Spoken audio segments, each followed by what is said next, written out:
it's all about for health naman yung purposes ng pag-take mo ng snow caps. It helps you really stay vigorous and awake and alert. May we know, halimbawa, what is your like fitness and health secrets? Lalo na ngayon na very hectic na nga yung schedule. When you said na for you ang mahalaga na lang is at least you get some time, 8 hours of sleep and some time in the gym. So parang maybe give us an idea kung ano yung mga fitness and health hacks mo for... Kasi parang exercise has become my lifestyle already. The more na I don't get exercise, hindi ako nakakuha ng exercise, all the more that I get sick.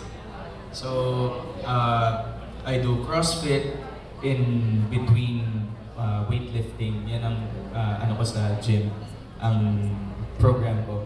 And of course, eating right, yung water, never kong kinakalimutan yan. And sometimes if I don't get the chance to work out, I do jump ropes every morning, at least 10 minutes. You know, just para ma-wake lang yung mga muscle ko. Yan. So yun lang, simple lang.